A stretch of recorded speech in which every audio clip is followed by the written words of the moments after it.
কবি আলোক সরকারের কবিতা পড়ার মধ্যে আমরা রয়েছি। আগের দিন আমরা কবি আলোক সরকারের তমসংখ্য কাব্যগ্রন্থ থেকে প্রথম 3টি কবিতা পড়েছিলাম আগের ভিডিওতে। আজকে আমরা তারপর থেকে কয়েকটি কবিতা পড়ব। প্রথম কবিতার নাম সমর্পণ।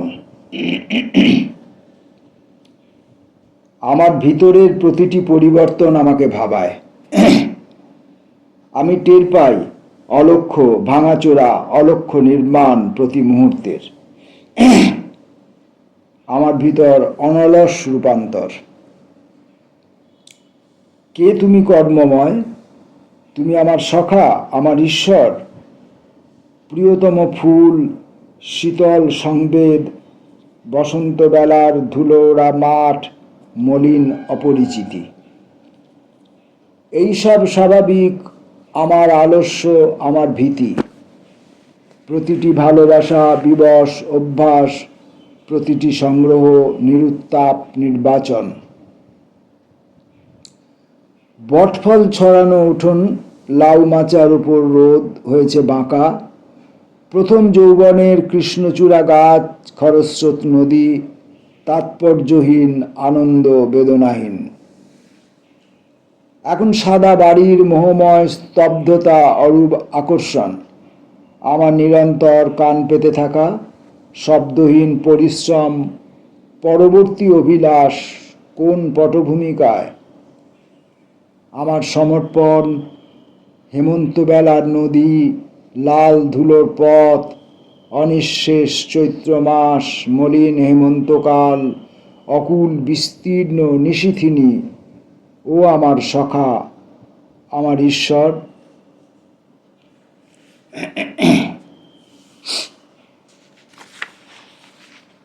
শ্রমময় নিশ্চেতন।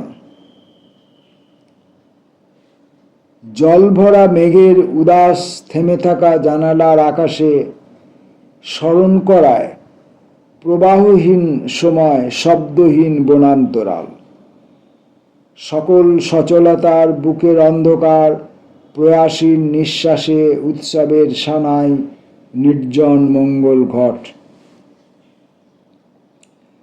তোমাদের ভালোবাসা অসহায় প্রস্তুতি, অনুভূত হয় অসহায় প্রস্তুতি। গলির প্রান্ত সীমার নিরর্থ অসৎ গাছ, দোতলার বারান্দার হলুদ রঙা শাড়ি, এইসব নিঃসংশয় রাত্রির নৌকার অনুরূপ স্থিরতায়। হেমন্তবেলার আলো শ্রমময় নিশ্চেতন, অনন্তকাল শ্রমময় নিশ্চেতন। জলভরা মেঘের উদাস থেমে থাকা, ফোঁটায় নক্ষত্র স্বাতি বিশাখার মেদুর সকল অন্তরাল, জলভরা মেঘের উদাস থেমে থাকায়। আলোক সরকারের কবিতা পাঠের এই ধারাবাহিক পর্যটনের মধ্যে আমরা এর আগে যে কাব্যগ্রন্থটি থেকে কবিতা পড়ছিলাম, আগের ভিডিওতে বলেছি সেই কাব্যগ্রন্থটির নাম ছিল হিমপ্রহর। সেই হিমপ্রহর কাব্যগ্রন্থের মধ্যে কয়েকটি কবিতা রয়েছে, যেমন শ্রমময়তায় পড়েছি আগের কোনো এক ভিডিওতে, শ্রমময়তায়। তারপরে আরেকটি কবিতা রয়েছে যেটির নাম শ্রম। শ্রম। আবার আরও কিছু কবিতার মধ্যে এই শ্রমময়তার অনুষঙ্গ রয়েছে।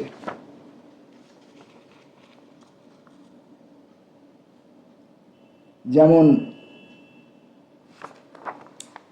সম্পূর্ণতা নামক একটি কবিতার মধ্যে আমরা পড়েছিলাম, একটি গোলাপ স্তব্ধ প্রতিশ্রুতি পালন করল, স্তব্ধ প্রতিশ্রুতি পালন করল। শ্রমময় অর্পণ, নিমগ্ন শ্বেত বিরাম। শ্রমময় অর্পণ। আর আমরা এই কবিতাটার মধ্যে পড়ছি শ্রমময় নিশ্চেতন। তেমনি এরকম শ্রমময়, মেঘময়, চেতনময়, এরকম বিভিন্ন শব্দের অনুষঙ্গ পাচ্ছি। কোথাও যেন বিষয়বস্তু অথবা বিষয়বস্তু না হলেও একটা ধ্বনি সামঞ্জস্য যেন এখনো আমাদের কবিতাগুলির ক্রমিক পাঠক্রমের মধ্যে তার উপস্থিতি বজায় রেখে চলেছে। ইঙ্গিতময় অভাবনীয়তা, ঘোষিত দুপুর স্মৃতিময়,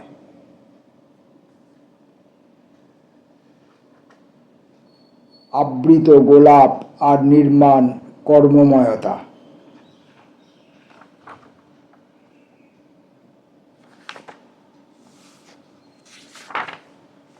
পরের কবিতাটির নাম পথ। বিকেল যখন নামে আমার মনে পড়ে পুরনো সেই পথ। আলো হয়েছে অনেক, পাখি ডাকছে অনেক। আলো হয়েছে অনেক, পাখি ডাকছে অনেক। প্রথমে পড়লাম আলো হয়েছে অনেক, পাখি ডাকছে, পরে দেখছি লাইনের শেষে আবার একটি অনেক শব্দ আছে। তাহলে বিকেল যখন নামে আমার মনে পড়ে পুরনো সেই পথ। আলো হয়েছে অনেক, পাখি ডাকছে অনেক। আর আমার চলে যাওয়া দুপাশের বাড়ির মধ্যে, দুই পাশের গাছের মধ্যে যেন অনেক দূরে বাঁশি বাজছে নীরব, ফুল ছড়ানো অভিষেক। এইরকম মেদুর বিকেল যখন নামে আজও আমায় ভাবায়। আজও আমায় ভাবায় কেবল একটি পথ, ধুলো ওড়ানো, একা। আর আমার চলে যাওয়া দুই পাশের বাড়ির মধ্যে, দুই পাশের গাছের মধ্যে ভয় মাখানো নির্জন, কিছুই নেই দেখা। লোক চলেছে পূর্ব দিকে, লোক চলেছে পশ্চিমে, সেই আমার পথ চলা কত গভীর মনে পড়ে বিকেল যখন নামে। সেই আমার পথ বলে একটা হাইফেন আছে, সংযুক্তিকরণের হাইফেন নয়, একটু বিরতির হাইফেন। সেই আমার পথ চলা কত গভীর মনে পড়ে বিকেল যখন নামে। আর যদি এটা সংযুক্তিকরণের হাইফেন হতো তাহলে পড়তাম এইভাবে, লোক চলেছে পূর্ব দিকে, লোক চলেছে পশ্চিমে, সেই আমার পথ চলা কত গভীর মনে পড়ে বিকেল যখন নামে। এই দ্বিতীয় পাঠটি বোধহয় সঠিক পাঠ বলে মনে হলো। সেই আমার পথ চলা কত গভীর মনে পড়ে বিকেল যখন নামে। পরবর্তী লাইনে কিন্তু ওই সংযুক্তিকরণের হাইফেনটিই আছে। তাহলে কি এগুলোকে ছাপার ভুল বলে ধরা যেতে পারে? কেবল আমার পথ চলা, কেবল সেই পুরনো সেই পথ বিকেল যখন নামে আজও আমায় ভাবায়। মলিন আলোর সুদূরিমা, করুণ আলোর সুদূরিমা রাঙায় সেই শপথ। বাঁশবনের শেষে হঠাৎ আলোর দিঘি, বাঁশি বাজানো নীরব, এপার থেকে ওপার বিকেল যখন নামে।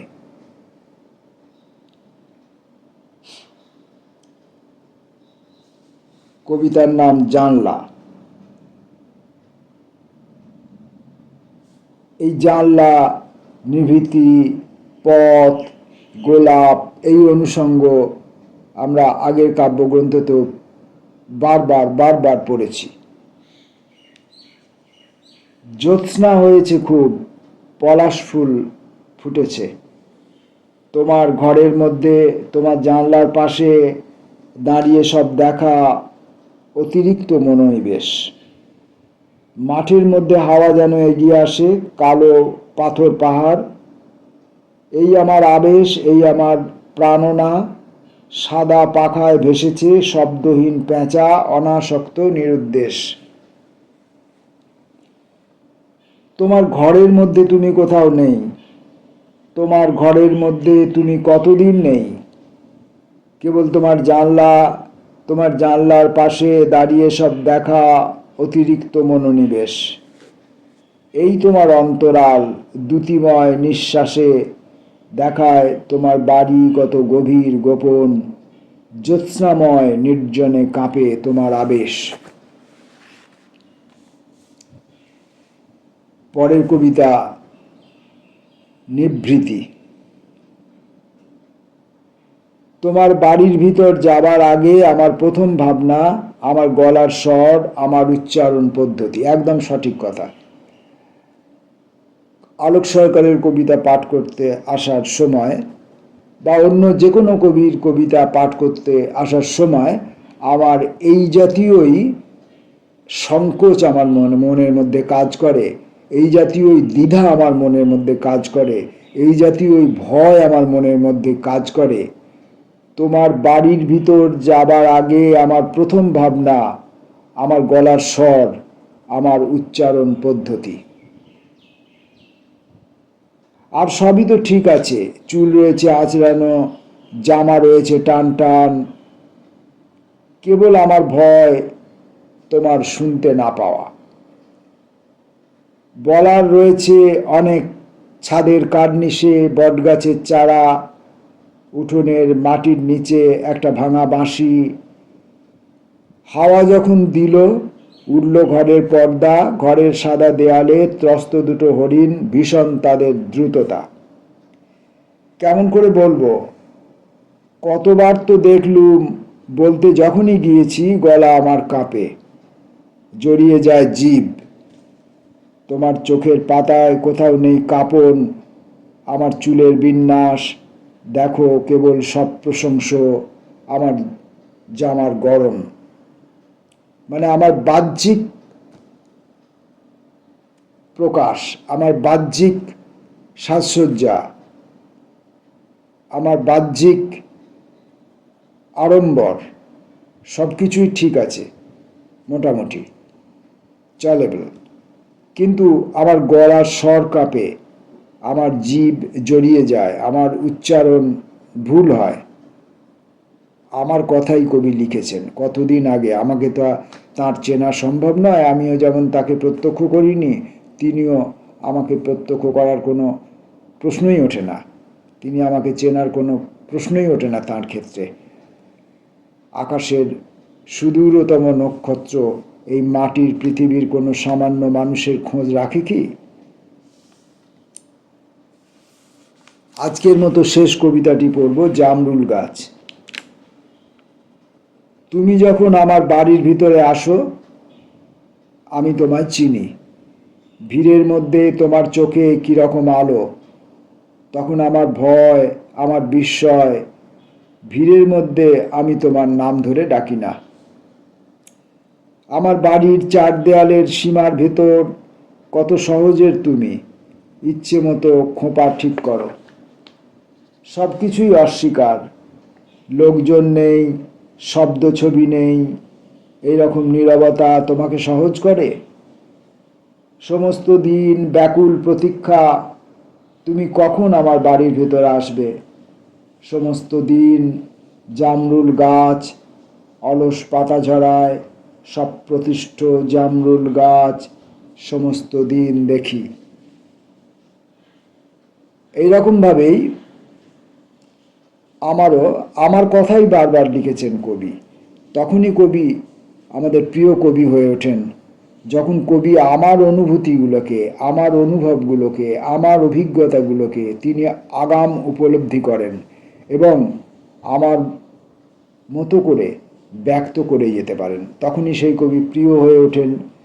তাই কবি আলোক সরকার কতদিন আগে এই কবিতা লিখতে বসে লিখেছেন, আমার কথা ভেবে লিখেছেন, আমার অনুভূতি, আমার অপেক্ষা, আমার প্রতীক্ষা, আমার অসার পথ চেয়ে থাকা উপলব্ধি করে তিনি লিখেছেন, সমস্ত দিন ব্যাকুল প্রতীক্ষা, তুমি কখন আমার বাড়ির ভিতরে আসবে।